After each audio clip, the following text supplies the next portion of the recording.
Welcome to WatchMojo, and today we're revisiting the deadly roller coaster ride that is the Final Destination series. With Final Destination Bloodlines, the series is set to receive its first entry in 14 years. So, here's everything you need to know about the first 5 films to catch up in time for the 2025 sequel, plus a breakdown of what to expect from Bloodlines. Spoilers ahead. Maybe Death's not actually coming for our family. Because that would be crazy. The timeline. Like with any lengthy franchise, the Final Destination timeline has become a bit convoluted. This doesn't make any sense. This doesn't make sense. It doesn't make any sense. Nothing makes any sense. Does that not make sense to you? Oh, yeah. The first film kicks off in 1999, later retconned to 2000, when high school student Alex Browning prevents a group of classmates from boarding a doomed airplane. Like, I don't know, I saw it. The left side blows up and then the whole plane just explodes. 1 year later, Final Destination 2 picks up with the highway pileup that initiates the sequel's chain of disastrous events. There's gonna be a huge pileup. Death then jumps ahead to 2005 for Final Destination 3's off-the-rails wreck. No, it's gonna crash! Wendy? Here is where things get complicated. The fourth installment, set in 2009, dropped the numbering and went for a unique title, The Final Destination, suggesting that it would be the final film in the series. Although it was the most critically panned, it also managed to be the most commercially successful, perhaps in part due to its 3D gimmick. And so, a 5th film was greenlit. It's not over. What? Final Destination 5, released in 2011, seemingly takes place after the events of the 4th film. However, the characters never reference the earlier entries, a trend set by former protagonists. I went online looking for an explanation about what happened. 6 years ago, a kid had a vision that the plane was going to explode. Just like you did. Other small clues, like an easily overlooked flip phone, eventually lead to a shocking twist ending that turns the timeline on its head. As lovebirds Sam and Molly board a flight to Paris, eager to celebrate their new lease on life, they witness a disturbance on the plane. Turns out, this is Alex Browning warning passengers of the impending explosion that sets the first film into motion. What was that all about? Oh, a kid had a panic attack and wanted off the plane. He said he had some kind of vision.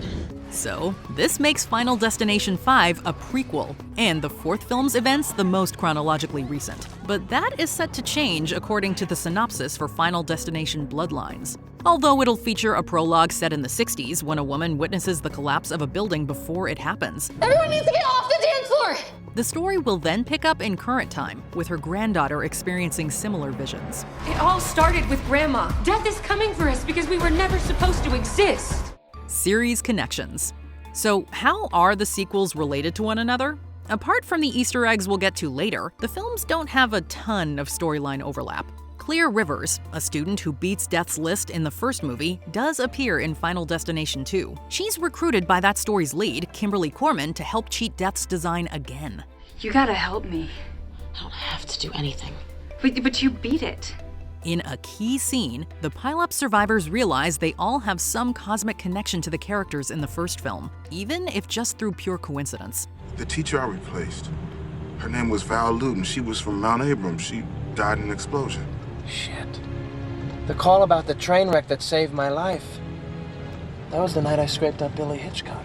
From here, the sequels become a bit disjointed. While researching premonitions, protagonists in the 3rd and 4th films do learn about Flight 180. There are tons of articles about people who had a premonition about a disaster.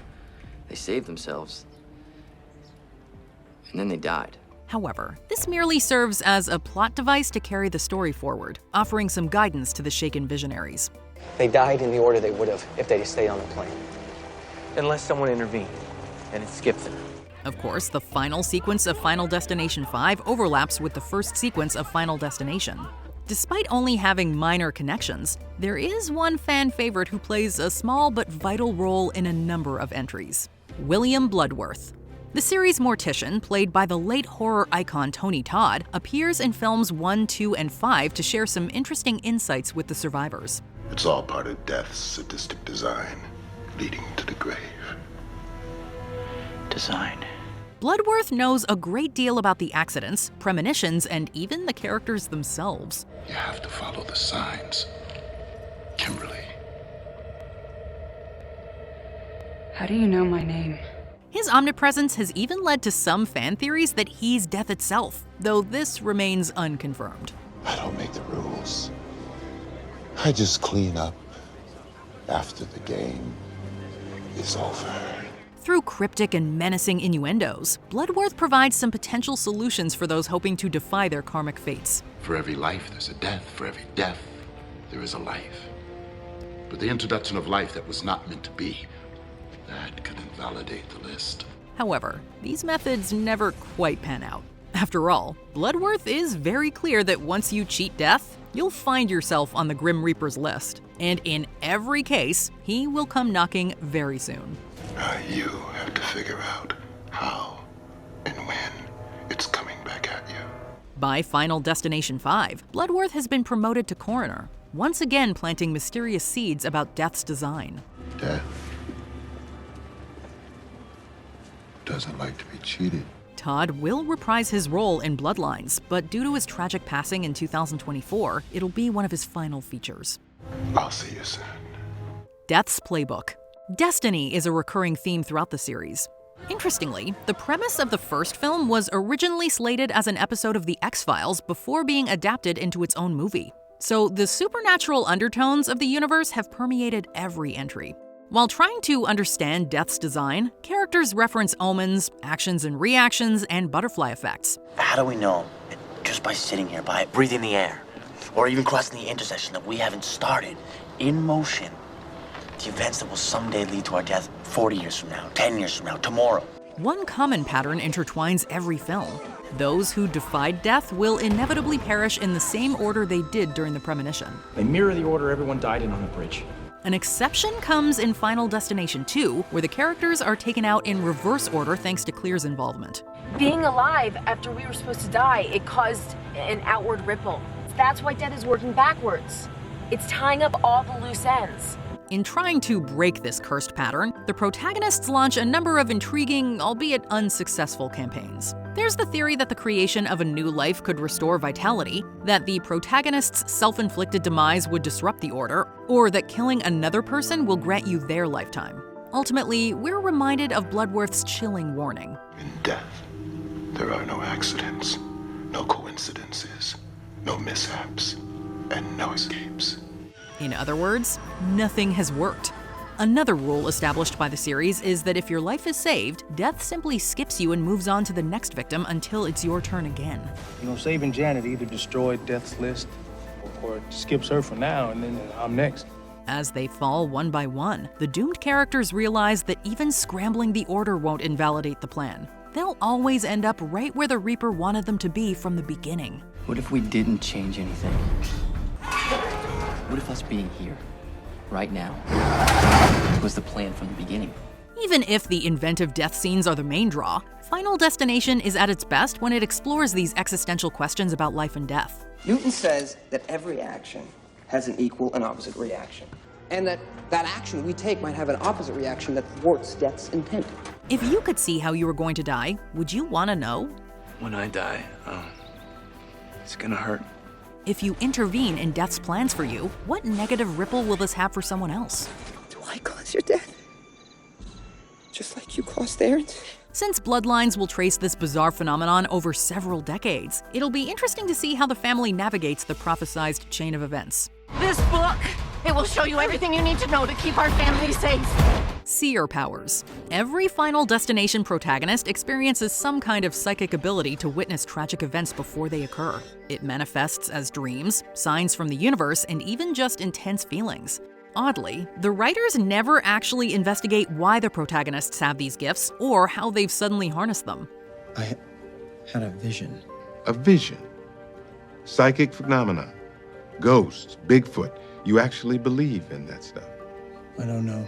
But this could be fleshed out more in Bloodlines, given the setup that these ghostly premonitions are passed on from one generation to the next. Perhaps it's hereditary. Perhaps all the seers in the Final Destination universe are more connected than we thought. Did Mom ever have any, weird feelings about anything? Series survivors. So many legacy horror franchises have seen their original final girls return to thwart evil as of late. However, this likely won't be the case for Bloodlines, given that there's virtually no one left. Alex Browning is confirmed dead via a newspaper article in Final Destination 2, where Clear meets her end too. There are no survivors by the time the credits roll in films 3, 4, and 5. However, Kimberly and love interest Thomas Burke from the second movie are still canonically alive. That is, unless you count a run-in with a wood chipper that's alluded to in 3's DVD bonus features. Because this is an alternate scene excluded from the theatrical release, it's safe to say they're the only survivors of Death's plan in the Final Destination universe. We did it. Thanks to you, we cheated death. Given how much time has passed, it'd be pretty shocking if these two managed to avoid Death's grip for over a decade. But we're not counting out a potential cameo, or at least a few references and flashbacks to other prominent characters, dead as they may be. Guess we all should have seen that coming.